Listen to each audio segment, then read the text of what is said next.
மத்திய அரசு வந்து மும்மொழி கொள்கை கட்டாயம் பின்பற்றி மத்திய மந்திரி பிரதம மந்திரி சொல்லியிருக்காரு, கல்வித்துறை அமைச்சர். எப்படி நிதி ஒதுக்கீடு செய்வோம் சைலண்டா இருப்பா இல்லை, இதை கடைப்பிடிச்சாதான் உங்களுக்கு நாங்கள் நிதி ஒதுக்கி தருவோங்கிறது. அது எந்த மாதிரியான மனப்போக்கு, எப்படியான நிர்வாகம், அது எப்படிப்பட்ட தலைமைன்னு நீங்கள் பார்க்கணும். இது எப்படி ஒரு ஜனநாயகமாக இருக்கும்? இதை செய்தாதான் அப்படின்னு சொல்கிறது எப்படி சரியாக இருக்கும்னு சொல்லுங்க. உங்கள் காசை கேட்கல, மாநிலங்களின் நிதி வருவாய் தான், மாநிலங்கள் கொடுக்கிற வருவாயின் பெருக்கம்தான் மத்திய அரசு, இந்திய ஒன்றிய அரசுக்குன்னு ஒரு நிதி. நம்ம இப்படி கேட்போம், இந்திய அரசுக்கென்று வருவாய் பெருக்கத்துக்கு ஏதாவது வழி இருக்கா? ஏதாவது இருக்கா? மாநிலங்கள் கொடுக்கிற வருவாயின் பெருக்கம்தான், வரி வருவாயின் பெருக்கம்தான் உங்களுக்கான நிதி வளமை. அதை அந்தந்த மாநிலங்களுக்கு பொதுமைப்படுத்தி பிரித்து கொடுக்க வேண்டியது அரசினுடைய கடமை. அதுக்கு தான் பொது அமைப்பாக ஒரு அரசுன்னு வைக்கிறோம். அப்போ நீங்கள் அதை வச்சுக்கிட்டு இதை செய்தால்தான் தருவோம், இதை செய்யலைன்னா தர முடியாது அப்படிங்கிறது வந்து இது சர்வாதிகாரம் அப்படின்னு இதை சொல்ல முடியாது. இது கொடுங்கோன்மை, இது கொடுங்கோன்மை, இது ஏற்கத்தக்கது அல்ல. இது நாட்டினுடைய இறையாண்மைக்கு, ஒருமைப்பாட்டுக்கு நேர் எதிரானது. இது ஒவ்வொரு தேசிய இனங்களுக்கும் உரிமை இருக்கு. அதனால தான் மாநில தன்னாட்சிங்கிற முழக்கமே வந்தது, அதை முன்வைத்து போராட்டங்களும் வந்தது. அது உங்களுக்கே தெரியும். புரட்சியாளர் அண்ணல் அம்பேத்கர் இந்த அரசியல் சாசனத்தை எழுத போகிற போது சொன்னது, இதுவரைக்கும் இப்படி ஒரு சாசனம் இருந்ததில்லை, நாம் உருவாக்க போகிறோம். ஆனால் இந்தியா ஒருமைப்பாடு மிக்க இறையாண்மை கொண்ட தேசமாக இருக்க வேண்டுமானால் எல்லா மொழிவழி தேசிய இனங்களுக்குமான முன்னுரிமை கொடுக்கப்பட வேணுங்கிறத, அது சாசனத்தில் இல்லாமல் இருக்கலாம், வலியுறுத்தப்படாமல் இருக்கலாம், அது அழுத்தி சொல்லப்படாமல் இருக்கலாம். ஆனால் அதனுடைய ஆழ்ந்த கருத்து இதுதான். இப்போ அந்த மாதிரி இருக்குதான்னு பாருங்க. என் காசை எடுத்து வச்சுக்கிட்டு இதை செஞ்சாதான் தருவேங்கிறது, இதை இப்படி பார்த்தா அது ஒரு திமிர்த்தனமாக தான் தெரியுது. இந்த மும்மொழி கொள்கையில் இருக்கிற இந்தி ஏன், அதை ஒரு திறந்த மனதோடு மனச்சான்றோடு விவாதிப்போம் எல்லாரும். இந்தி கட்டாயமாக கற்க வேணுங்கிற அவசியம் ஏன்? இந்த நாட்டில் இருக்கிற ஏழ்மை, வறுமை, பசி, பட்டினி, வேலையின்மை, இது எல்லாத்துக்கும் ஒரே மருந்தா இந்தி கற்பது தானா? இந்தி படிச்சே தீரணும் அப்படிங்கிற தேவை ஏன்? அதையே நீங்க வழிந்து திணிக்கிறீங்க, அதையே வழிந்து திணிக்கிறீங்க. ஒவ்வொரு நிலத்திற்கும், ஒவ்வொரு தேசிய இனத்திற்கும் ஒரு தாய்மொழி இருக்கு. மொழி வழியே தான் இங்கே தேசிய இனங்கள், நிலங்கள் பிரிக்கப்பட்டிருக்கு. சாதி வழியோ மத வழியோ கிடையாது. உலகம் முழுமைக்கும் அப்படி இல்லை. ஐரோப்பா முழுக்கும் ஒரே மதம்தான், கிறிஸ்தவர்கள் தான். பிறகு எதற்கு இத்தனை நாடுகள்? இந்தியாவிலிருந்து போன நாடு பாகிஸ்தான், ஒரே மதம்தான். எதற்கு பங்களாதேஷ்? மொழி வழியே தேசிய நிலங்கள், இனங்கள் அப்படிதான் பிரிஞ்சிருக்கு. இந்தியா மொழி வழியே தான் மாநிலங்கள் பிரிக்கப்பட்டிருக்கு. அது காரணம் அந்த மொழி, அதனுடைய கலை, கலாச்சாரம், பண்பாடு, அவர்களுடைய வழிபாடு, அவர்களுடைய தொன்று தொட்ட வேளாண்மை, அங்க வாழ்கிற மக்களின் பெண்ணிய உரிமை, வேலை வாய்ப்பு, தொழில் வளர்ச்சி, பொருளாதார மேம்பாடு, இவற்றுக்கெல்லாம் ஒரு அரசியல். அதுக்காக தான் மொழி வழியே மாநிலங்கள். சிறுக எல்லாம் அவரவர் தனித்தனியா வீடு கட்டி குடியேறுவது அவரவர் வசதிக்கு வாழத்தான். அப்புறம் திருப்பி நீ ஒரே மொழி, எனக்கு என் தாய்மொழி இருக்குது, பயன்பாட்டு மொழியா ஆங்கிலம் இருக்குது, விரும்பினால் என் மொழியும் கற்போம். அது இந்தியோ, ஏன் நான் தெலுங்கு கற்றுக்கூடாது? ஏன் நான் வங்காளம் கற்றுக்கூடாது? ஏன் நான் போஜ்புரி படிக்கக்கூடாது? ஏன் கற்றுக்கூடாது? ஏன் நான் மராட்டி கற்றுக்கூடாது? எதை வேணாலும் கற்றுப்பேன், அது என் விருப்பம். நீ கட்டாயமாக படிச்சாகணுங்கிறத எப்படி இருக்குது? உங்களுடைய அந்த பாடத்திட்டத்தில் சமஸ்கிருதம் இருக்கா இல்லையா? ஏன் நான் சமஸ்கிருதம் படிக்கணும்? ஏன் படிக்கணும்? என் தாய்மொழியில படிக்கிற வாய்ப்பையே இழந்துட்டு இன்னொரு மொழியை நான் கட்டாயமா கற்கணுங்கிற கொடுங்கோன்மை, அந்த கொடுமையை யார் எப்படி சகிக்கிறது? எப்படி சகிக்கிறது? எந்த மொழிவழி தேசிய இனங்களின் மொழியை அழித்து அந்த அடையாளமே இல்லாம ஒழித்து ஒரு நாடோடி கூட்டமா இந்த நிலத்துல எங்களை வாழ வைக்க புரியல? எப்படி? எங்களுக்கு ஒரு மொழி கொள்கை இருக்குது. கொள்கை மொழி அவரவருக்கு. எனக்கு தமிழ், அவருக்கு தெலுங்கு, அவருக்கு கன்னடம், அவருக்கு மலையாளம், அவருக்கு துளு, அவருக்கு மராட்டியம், அவருக்கு இந்தி. அப்படிதான் இருக்கணும். கொள்கை மொழி தமிழ், கொள்கை மொழி இந்தி, கொள்கை மொழி இங்கிலீஷ், கொள்கை மொழி கன்னடம், கொள்கை மொழி தெலுங்கு, பயிற்று மொழி, பண்பாட்டு மொழி, பயன்பாட்டு மொழி, வழக்காடு மொழி, வழிபாட்டு மொழி எல்லாம் என் தாய்மொழி. அவர் தாய்மொழி கன்னடம், அவர் தாய்மொழி மலையாளமன். கெடுவாய்ப்பா நமக்கு வெள்ளக்காரன் ஆண்டதுனால ஒரு ஆங்கிலம் வந்துடுச்சு. அவ ஒரு பயன்பாட்டு மொழியா வச்சுக்கலாம், ஒரு தொடர்புக்கு. ஆனால் விரும்பினால் உலகத்தின் எம்மொழியும் இருக்கலாம். அது ஹிந்தியும் இருக்கலாம், தெலுங்கு இருக்கலாம், மலையாளம் இருக்கலாம். அது கற்றுக்கலாமே. இப்போ எங்கள் பிள்ளைகள் தெலுங்குல போய் இயக்க போகிறாங்க, நடிக்க போகிறாங்க. இங்கே படிச்சுட்டு போகிறாங்களா, அங்கே போய் கற்றுக்குறாங்களே, நல்லா பேசுகிறாங்களே, நல்லா பேசுகிறாங்க. இப்போ எங்கள் அண்ணன் சரத்குமார் இந்தியாவில் இருக்க எல்லா மொழியும் பேசுவாங்க. எனக்கு கட்டாயம் படிக்கணும்னு படித்தாரா? அவர் தெரிஞ்சுக்கணும்னு படித்தார். சொல்லுங்கள். இப்போ அம்மையார் சுகாசினி எல்லாம் பல மொழிகள் பேசுவாங்க, ராதிகாலாம் பல மொழிகள் பேசுவாங்க. ஐயா சுகாசினி இருக்காங்கல்ல, அவங்க எல்லா மொழியும் பேசுவாங்க, என் ஃப்ரெஞ்சு கூட பேசுவாங்க. விரும்பினால் என் மொழியும் கற்போம். ஒவ்வொரு தேசியத்திற்கும் மொழி கொள்கை அப்படிதான் இருக்க முடியும். எம்மொழி தமிழ் கற்போம், நாங்கள் எங்கள் இனம் வாழ. உலகத்தின் எம்மொழியும் கற்போம், நாங்கள் வாழ. இப்படிதான் இருக்க முடியும் கோட்பாடு. அப்படிதான் இருக்க முடியும். இப்ப நாங்க என்ன நினைப்போம்னா, என்னுடைய வேர் வலுவா இருக்கணும், என்னுடைய மரம் உறுதியா இருக்கணும். என் கிளையில இலையில எத்தனை பறவையும் வந்து இருந்துட்டு போ, எனக்கு பிரச்சனை கிடையாது. என் வேரையே நீ காலி பண்ற. எத்தனை ஜன்னல்கள் வீடுகளுக்கு இருக்க அத்தனை மொழிகளா உலக மொழிகள் இருக்கட்டும், இந்தி இருக்கட்டும், அல்லது தெலுங்கு இருக்கட்டும், கன்னடம் இருக்கட்டும், மலையாளம் இருக்கட்டும், துளு இருக்கட்டும், போஜ்புரி இருக்கட்டும், மராட்டி இருக்கட்டும், அது பிரச்சனை கிடையாது. ஆனால் நுழைவாசலாக இருக்கிற தலைவாசலாக எங்கள் உயிர் மொழி தாய்மொழி தமிழ் தான் இருக்கணும். உலகத்தில் எங்க போனாலும் நான் தமிழன்கிறதான் அடையாளம். உலகம் முழுமைக்கு அப்படிதான் அடையாளப்படுத்துறான்.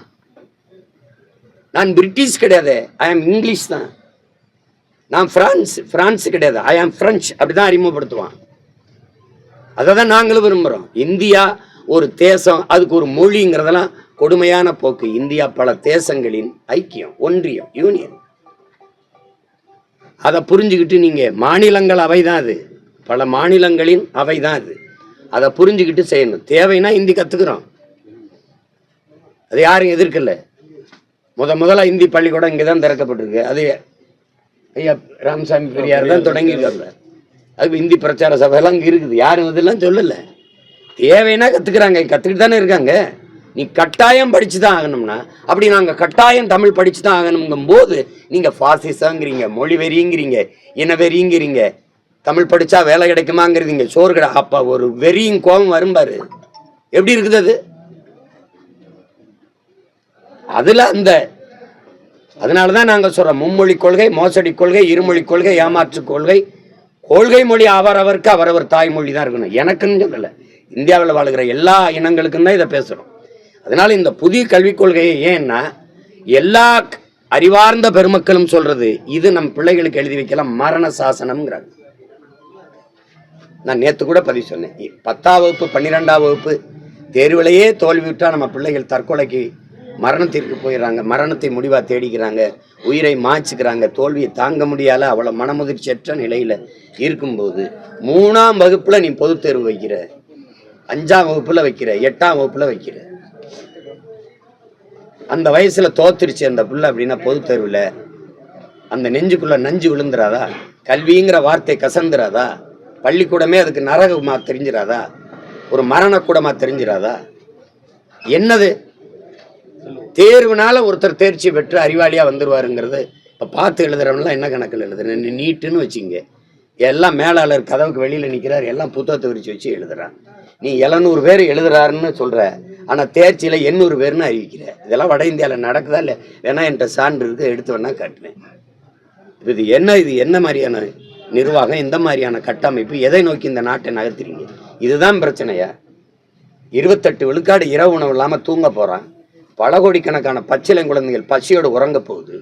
வேலையற்று பல கோடிக்கணக்கான இளைஞன் வீதியில் நிற்கிறான். நீங்களே வந்து 2 கோடி இளைஞர்களுக்கு வேலை கொடுப்பேன்னு நீங்கள் கொடுத்து முடிச்சிட்டீல. என்ன நடந்துட்டு இருக்கு? எல்லாவற்றையும் தனியாருக்கு கொடுத்துட்டு தனிப்பெரும் முதலாளியின் லாப குவியலுக்கு தரகு வேலை பார்த்துக்கிட்டு நீங்கள் இந்திய படி இந்த கொள்கையை ஏற்றுக்கிட்டா தான் நான் காசு தருவேன்னா, அதே இதை ஒரு வீரமாக நான் வந்து நீங்கள் என் நிலத்தின் வரி, சரக்கு மற்றும் சேவை வரி உட்பட ஒரு வரி உனக்கு வராது அப்படின்னு தடுத்து நிறுத்தினா என்ன பண்ணுவீங்க? இந்த அதிகாரம் செய்யாது, இது செய்யாது. இது கோழைகளின் கூடாரம், இது செய்யாது. இது தெரிஞ்சு சண்டை போடாது, பேசும்.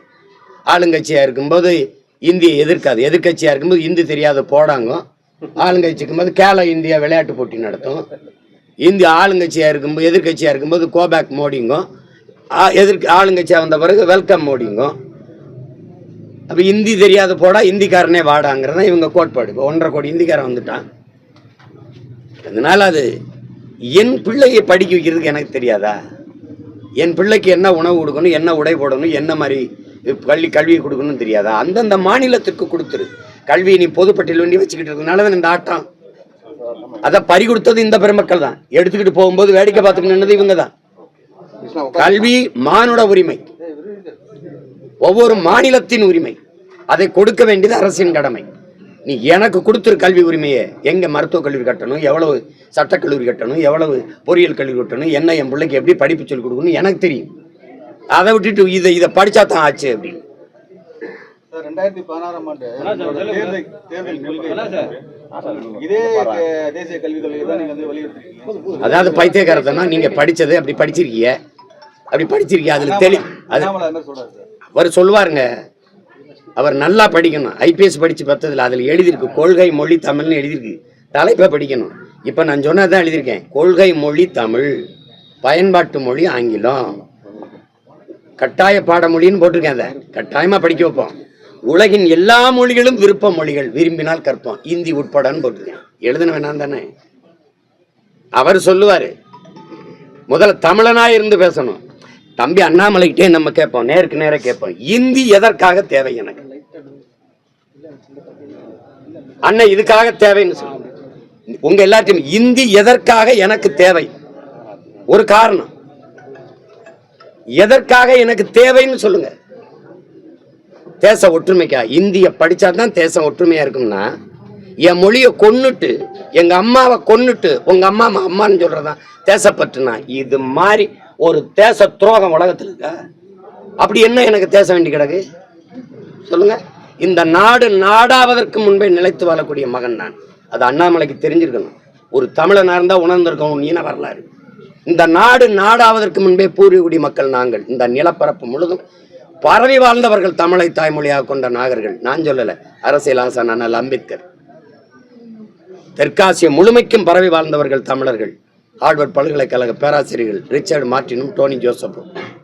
நம்ம சொன்னா கூட பரவாயில்ல, பெரிய பெரிய மேதைகள் சொல்றாங்க.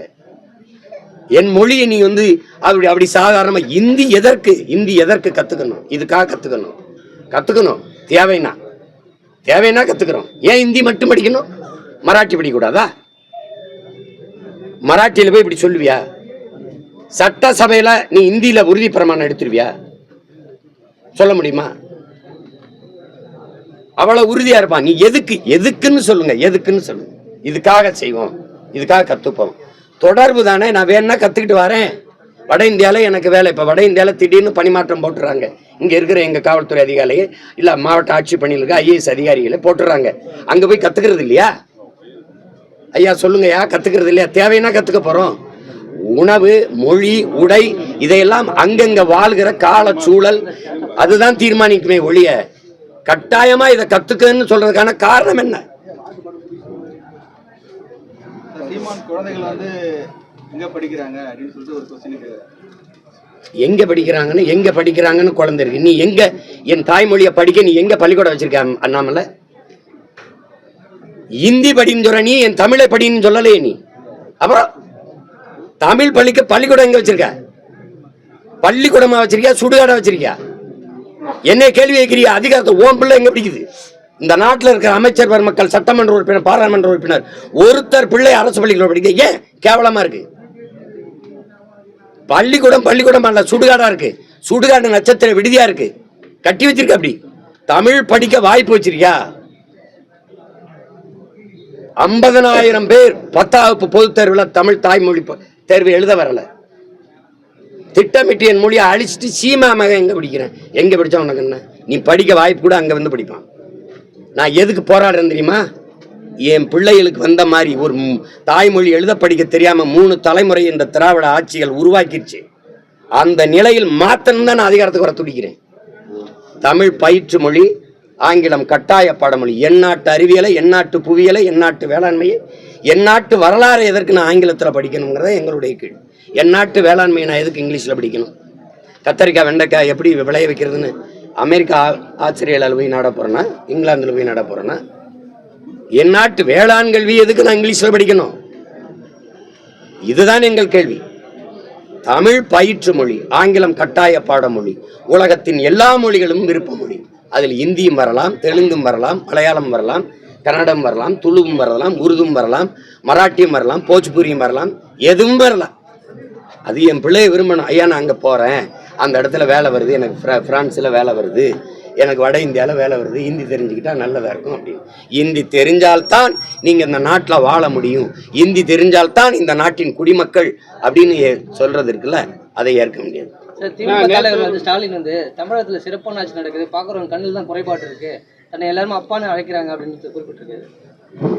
அப்பான்னா இப்படி பண்ணிட்டீங்களப்பா அப்படின்னு சொல்லியிருப்பாங்க. அவரை தவிர அவர் கட்சிக்காரரை தவிர யாரையாவது ஒருவரை நல்லாட்சி நடக்குதுன்னு சொல்லுங்க. மாண்புமிக்க தமிழக முதல்வர் சட்டசபையில பேசினதற்கு 1,00,000 போராட்டங்களுக்கு நாங்க அனுமதி கொடுத்துருக்கோம் 3 ஆண்டுகள்ல. உங்களுக்கு யாருக்கும் ஐயா இருக்கா? இல்ல எடுத்துக்காட்டவா பேசினது இருக்கு. 1,00,000 போராட்டங்கள், 1,00,000 பிரச்சனைகளை இந்த 3 ஆண்டுகளில் இந்த மக்களுக்கு கொடுத்துருக்குது. இது நல்ல ஆட்சினா உங்களுக்கெல்லாம் மனசாட்சி இருக்கான்னு சொல்லுங்க. 1,00,000 போராட்டங்கள், அது கூட எண்ணிக்கையில குறைவா இருக்கலாம். இன்னைக்கும் போராட்டம் நடக்குது. ஒவ்வொரு மக்களும் தெருவில் என் வீடை இடிக்கிறாங்க, கரூர் போறாமா, பெருந்துறை போறாமா, ஓடியா அந்த மக்கள் நாங்க குடியிருக்கிற வீடை இடிக்கிறாங்க. கேட்டா ஆக்கிரமிப்பு. அரசு ஆக்கிரமிச்சா சட்டம், அப்பாவி மக்கள் ஆக்கிரமிச்சா குற்றம். இதெல்லாம் என்ன ஆக்கிரமிப்பு? ஏரியை ஆக்கிரமிச்சு, பள்ளிக்கரண ஏரிய இயற்கையின் அருங்கொடையை ஆக்கிரமிச்சு குப்பை மாடாக்கணும் பெருமக்கள். ஆக்கிரமிப்பை பத்தி பேசுறதுக்கு உங்களுக்கு என்ன தகுதியா இருக்குது? என்ன இருக்குது? அரசு கட்டிடங்கள், நீதிமன்றங்கள், பல இடங்கள் எல்லாமே நீர்நிலைகளை ஆக்கிரமிச்சு கட்டினது தான். நல்ல ஆட்சின்னா அவரை தவிர இந்த நாட்டில் யாருமே சொன்னாதான் கேட்கிறேன். நல்லாட்சி என்று சொல்லுகிற பெருமக்களே உங்களுக்கு இருக்கா மனசாட்சின்னு தான் நான் கேட்கிறேன். சும்மா ஏதாவது பேச்சுக்காதீங்க. நல்லாட்சி கொடுக்குறேன், நல்லாட்சி கொடுக்குறேன். நீங்க ஈரோடு இடைத்தேர்தலில் வந்து நான் இப்படி ஆட்சி கொடுத்துருக்கேன்னு சொல்லி நீங்களும் உங்க மகனும் நின்று ஏன் ஓட்டு கேட்கல? ஓட்டுக்கு எதுக்கு நோட்டு கொடுத்தீங்க, காசு கொடுத்தீங்க? எதுக்கு கள்ள ஓட்டு போட்டீங்க? ஹலோ ஐயா, நல்லாட்சி நாயகரே, திராவிட மாடலின் திலகமே, ஏதாவது பேசிட்டு சார். நேற்று ஒரு வழக்கில் வந்து பார்த்தீங்கன்னா உங்களுடைய மனுவை தள்ளுபடி பண்ணி வழக்கு நடத்தணும்னு சொல்லியிருக்காங்க. அந்த எப்படி அதை நடத்துவோம், நீதிபதி சொல்லிக்காரன் நடத்துவோம். வழக்கு போட்டது நான் தான் நடத்துவோம். அப்பான்னு கூட்டாலே வேற மாதிரி அர்த்தம்னு சொல்லிட்டு சிவி சண்முகம் சொல்லியிருக்காரு. அதுக்கு வந்து இப்போ காங்கிரஸ் தலைவர் வந்து கண்டனம் தெரிவிச்சிருக்காரு. அமைச்சர் சிவசங்கரும் கண்டனம் தெரிவிச்சிருக்காரு. அப்பான்னு சொல்றதுக்கு அர்த்தம் வேற, இவர் அப்பான்னு சொல்றது முதல்வர் விரும்புறாருன்றத அது வந்து அவர் ஒரு அடையாளமா ஆகணும்னு நினைக்கிறார். இப்போ ஜெயலலிதா அம்மையார்னா அம்மா, இப்படி பேரறிஞர் அண்ணானா அண்ணா அப்படின்னு வந்துருச்சுல. இப்போ என்ன எல்லாரும் அண்ணன், வயதுல பெரியவங்க சின்னவங்க எல்லாரும் ஒரு அண்ணன். இப்போ எங்க தலைவர்னு எடுத்துக்கிட்டீங்கன்னா வயதுல பெரியவங்க சிலைவர்கள் கூட தம்பின்னு கூடுவாங்க, ஒரு குறியீடாயிருச்சு. அது மாதிரி அவர் தனக்கு அப்பா அப்படின்னு ஒரு குறியீடாக்கணும்னு நினைக்கிறார். அப்பான்னா அது அந்த சொல்லுக்கு ஒரு பெரிய புனிதம் இருக்கு, மாண்பு இருக்கு. எல்லா பிள்ளைகளையும் நல்லா படிக்க வைக்கணும், எல்லா பிள்ளைகளையும் நல்லா குடிக்க வைக்கக்கூடாது. பள்ளிக்கூடத்துக்கு போகிற பிள்ளைகளை மார்பை கடிச்சு வச்சுறது, அந்த 6 பேர் 9ஆவது பிள்ளையை கற்பமாக்கி விடுறது, மனநலம் பாதிக்கப்பட்ட பிள்ளைய பல பேர் சேர்ந்து வன்புணர்வு செய்கிறது. அண்ணா பல்கலைக்கழகத்தில் வன்புணர்வுக்கு ஆளாக்கப்பட்டால பாலியல் வன்கொடுமைக்கு, அவளுக்கு யாரப்பா? அந்த பிள்ளைக்கு யாரப்பா? ஐயா தானா? இப்போ கள்ளச்சாராயம் வித்ததில்ல, இந்த மயிலாடுதுறையில் 2 பிள்ளைகளை, படிக்கிற பிள்ளைகளை வெட்டி கொண்டிருக்காங்கல்ல, செத்து விழுந்திருக்காங்கல்ல, அந்த பிள்ளைக்கு யாரப்பா? ஐயா தானா? இப்படிப்பட்ட அப்பா பார்க்கும்போது என்னப்பா இப்படி பண்றீங்களப்பான்னு தான் கேட்க தோணுது. வேற எதுவும் கேள்வி இருக்கா?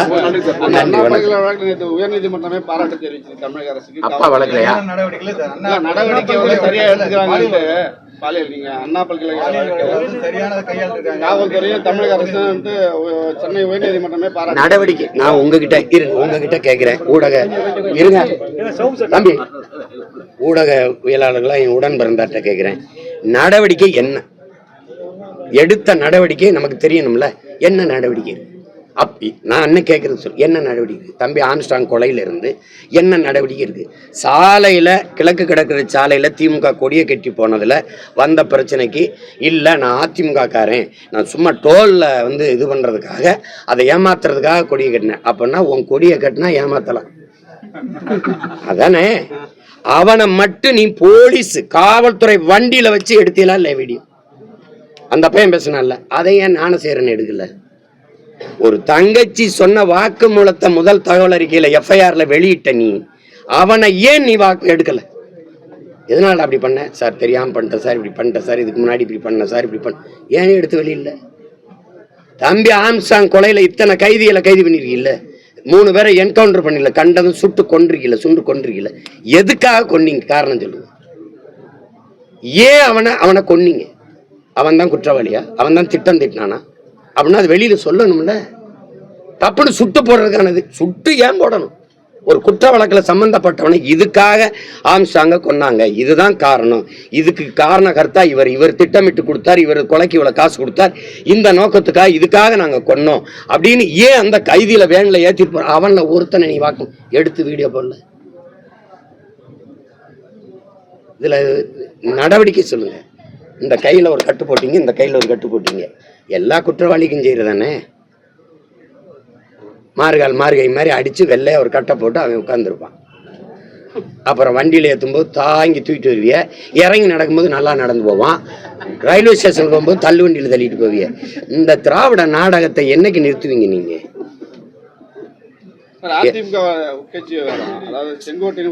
நீங்களே சொல்லிட்டீங்க உட்கட்சி விவகாரம்.